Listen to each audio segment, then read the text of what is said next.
My name is Elena Vance. I'm 38 years old and I run my own boutique event planning firm. My success hinges on my ability to anticipate needs, to see the hidden patterns in chaos, and to orchestrate perfection from a million tiny moving parts. I discovered my husband's affair on Friday, June 2nd at precisely 4:05 p.m., standing on the polished travertine floor of the lobby of the Serafina Cliffs Resort in Santorini. The air smelled of jasmine and money. I had just handed my passport to the concierge, an impeccably dressed young man named Dimitris, and given him our last name for the surprise anniversary trip I'd spent 6 months planning.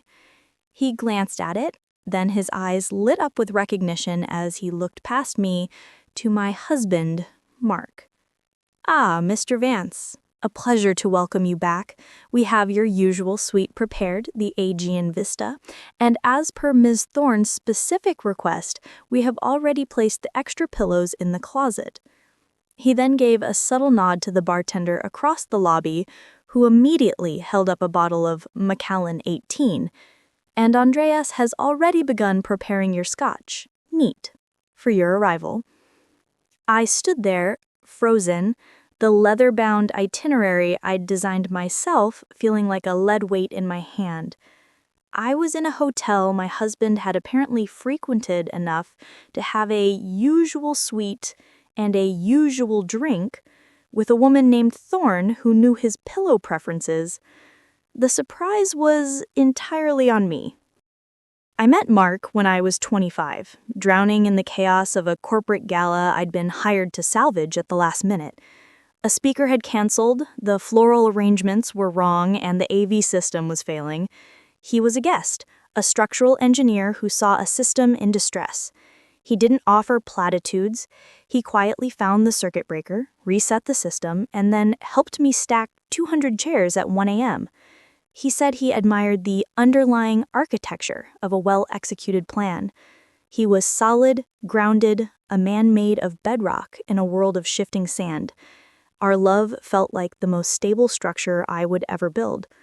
I proposed to him after 3 years on a glacial lake in Canada, the water so impossibly still it held a perfect mirror image of the snow-capped peaks. The ring was a custom Art Deco piece with the central emerald, my birthstone, set in platinum. It cost $22,000. I remember the jeweler's hands, steady and sure, as he presented the final design. Our wedding was a $94,000 masterpiece at a Hudson Valley manor. I designed every element, from the calligraphied menus to the scent profile of the candles. Mark's only request was the band. He was my partner, my foundation. For 9 years, the structure held. He was my anchor. When I was frayed from managing impossible clients, he would have a pot of my favorite chamomile tea steeping and would have already called my assistant to clear my next morning. He remembered the little things, that I hated the sound of cardboard tearing, that I needed absolute silence for the first 10 minutes after I woke up. Then the tremors began. Industry conferences started popping up with unnatural frequency. A 3-day trip to Chicago, then a week in Dubai for preliminary site surveys. He abandoned his signature citrus cologne for Tom Ford Oud Wood, a scent that smelled like someone else's idea of sophistication. His phone, once left casually on the kitchen counter, now lived in his pocket. He said the firm had mandated a new security protocol requiring complex passwords and biometrics. OPSEC, Elena, he'd said, using a term he'd learned from me. I, the architect of details, mistook the cracks in the foundation for settling. I planned this surprise trip to Santorini, a place he'd always talked about, thinking I was pouring fresh cement. I was actually about to witness the full collapse. The other woman had a name that sounded like a whisper, Isabel Thorne. She was a 34-year-old architectural photographer. Mark had introduced her over a year ago, presenting her as a brilliant creative partner for a major bridge project his firm was pitching in Portugal. He'd shown me her portfolio at the dinner table, his finger tracing the lines of her photographs. She sees the soul of the structure, Elena, the poetry in the pylons. She came to our annual summer barbecue. She wore a white linen dress and bare feet, and she listened to him describe the stress tolerances of steel cable with a look of rapturous fascination. I remember feeling a cold knot in my stomach, which I promptly dismissed as professional envy. I'd even complimented her work. I'd trusted her. As his connection with Isabel deepened, his presence in our life became a hologram. He'd sit at the dinner table, his body present but his mind orbiting some distant, brighter star. He stopped asking about the intricate dramas of my event planning world.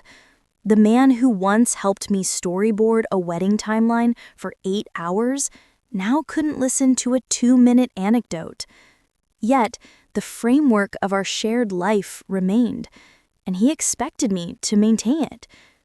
He still relied on me to host his partners, to manage our investments, to be the beautiful, capable wife who formed the respectable front of his life, while the back of the house was on fire. In that opulent lobby, my training took over. The world didn't end. It sharpened into a series of discrete, manageable problems. I smiled at Demetris, a perfect, placid event planner smile. "Thank you so much for the warm welcome." I didn't flinch. I was conducting a real-time forensic audit of my marriage. The walk to the usual suite was an eternity of data collection. The subtle, knowing nod from a passing housekeeper, the way Andreas, the bartender, later asked, "And will Ms. Thorne be joining you for her martini later, sir?" My surprise anniversary trip had been hijacked, transformed into a grotesque, guided tour of my husband's secret life. The true investigation began the moment we returned home, a home that now felt like a crime scene staged to look like a home. My tools were my own, a mastery of logistics, access, and the psychology of expectation. I started with the obvious, our joint accounts. Nothing. Then I remembered the corporate American Express card linked to his firm, for which I was the designated emergency contact. The login was saved on his old laptop. The statements were a roadmap of deceit. There they were, charges for the Serafina Cliffs, not once, 4 times over the past 18 months, 2 sets of parallel flights to Athens, always coinciding with his engineering conferences, a 2,500-pound charge for a photography masterclass in Oya. I then cross-referenced these with our personal visa. On the same dates as the Santorini trips, there were charges for mundane things here in London, takeaway, dry cleaning, all made by me, creating the digital alibi of his presence. He used Signal, but he was complacent. He used the native iPhone calendar synced to an iCloud account I managed for our family. He was careful to delete the event titles, but the locations and travel times remained. All-day event, Santorini. Dinner, 8:30 p.m., Metarora Taverna, reservation for 2, under Thorne. I hired a discreet tech specialist who, for a significant fee, performed a deep-level recovery on his dormant iPad, pulling deleted iMessage previews from its last backup. The fragments were a narrative of intimacy and betrayal. Dreaming of the view from 304. And you, Isabel, April 12th. The transfer for the lens is complete. Can't wait to see what you capture. Mark, March 22nd. He was funding her equipment. In his study, tucked inside a textbook on load-bearing physics, I found a receipt from a boutique in Lisbon. It was for the beautiful, handmade Portuguese tile he'd given me after his site visit. The receipt was made out to isabel.thorne@photography.com. The gift, a token of his love for me, had been purchased by her, for me. The humiliation was so precise, it felt surgical. This was not a sordid little fling. It was a meticulously constructed second life. Isabel Thorne was his creative and romantic partner in a way I, the practical planner, could never be. He was living a bohemian fantasy of art and architecture with her, funded by the stable, lucrative career our life together enabled. I discovered a hidden, password-protected album on his phone. The password was the name of the bridge in Portugal. It was called Structural Poetry. It was a gallery of their life. Hundreds of photos. Isabel, sun-kissed and laughing on the balcony of the Aegean Vista suite. Isabel holding a martini at the bar where Andreas now worked. Isabel wrapped in the hotel's signature fret linen bathrobe, the one hanging in our closet right now. The most devastating document was an email draft I found in a hidden folder in his personal account, dated 2 weeks before our trip. It was addressed to her. With you, I feel like I'm not just building for clients, but for us. This life with Elena is a beautiful facade, but it's just that, a stage set. Once the Portugal project bonus clears in Q4, I'll have the capital to make the break. We can start our own firm, a true fusion of engineering and art. Thorne and Vance architecture and photography. It's the only thing that feels real. He wasn't just cheating, he was planning to use our jointly earned capital, the fruit of a decade of my support and his labor, to bankroll a new life and a new business with his mistress. I was the interim CEO of a company he was planning to liquidate. I turned my investigative focus entirely on Isabel Thorne. Her online presence was flawless, a website of stunning architectural photographs, an Instagram feed of curated wanderlust, but the reality was a house of cards. A deep dive into public business registries showed her LLC had been administratively dissolved a year prior due to unpaid taxes. The prestigious galleries listing her as a featured artist had no record of her ever holding a show. The commercial clients were, in many cases, just friends or one-off commissions. Mark wasn't just her lover, he was her patron. The lens he bought was a 5,000-pound Leica. The masterclass was a vacation. He was financially propping up her entire artistic persona. The Portugal project bonus was not just his escape fund, it was her salvation. She was leveraging his midlife crisis, his desire to be seen as a visionary artist rather than a mere engineer, to secure her own financial and professional future. Their love story was a business plan, and I was the obstacle to be acquired. For 121 days, I lived a double life more elaborate than his. By day, I was Elena Vance, successful business owner and devoted wife. By night, I was the archivist of my own betrayal, building a case with the same meticulous detail I would apply to a royal wedding. I placed a voice-activated recorder, a device no larger than a 2-pound coin, inside the sun visor of his car. The audio files were a chilling chronicle of his alienation. I have recordings of him telling her, "Being with her is like reading from a script. Every moment with you is an improvisation, a jazz solo." He was mocking the very life I had built for us. I used a magnetic GPS tracker on the undercarriage of his car. The data logs were irrefutable. On 3 occasions when his calendar said working late at the office, his car was parked for hours in a Chelsea Mews house, Isabel's address, which I had obtained from a freelance photographer database. I engaged a discreet surveillance firm for the final month. They provided the visual proof, high-definition photographs from a rented flat across the street from her house. Mark and Isabel in her kitchen, him cooking, a domestic scene I thought was reserved for our home. A video of them leaving a cinema. His arm wrapped around her, his head bent to listen to her in a way he hadn't listened to me in years. The dossier grew into a monumental work. It was 387 pages of evidence, a chronology of deceit, supported by satellite imagery, forensic financial audits, transcribed audio recordings, and sworn affidavits. It was more than a story of infidelity, it was a damning due diligence report on a fraudulent partnership. The confrontation was a board meeting for the dissolution of our life. I called him into my home office on the morning of October 15th, the day the Portugal project bonus, amounting to £120,000, was due to be deposited. On my desk, between us, were two black leatherette folios.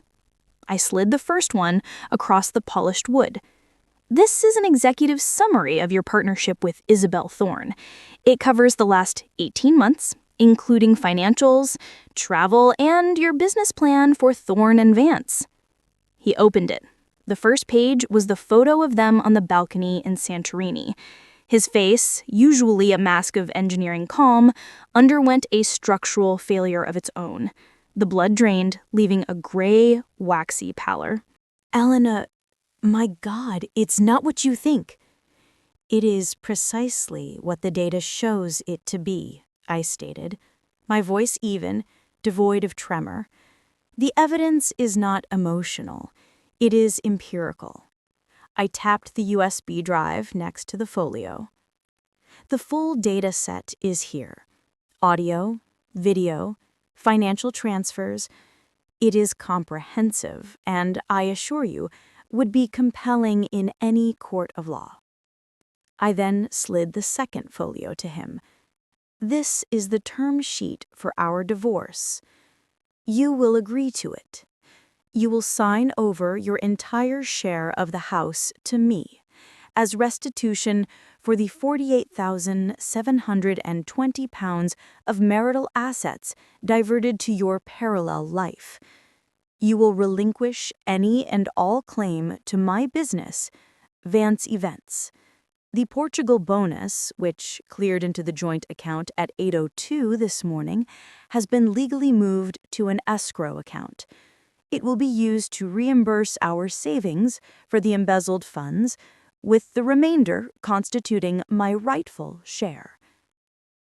He stared at me, a stranger wearing my husband's face. You planned this. You set a trap.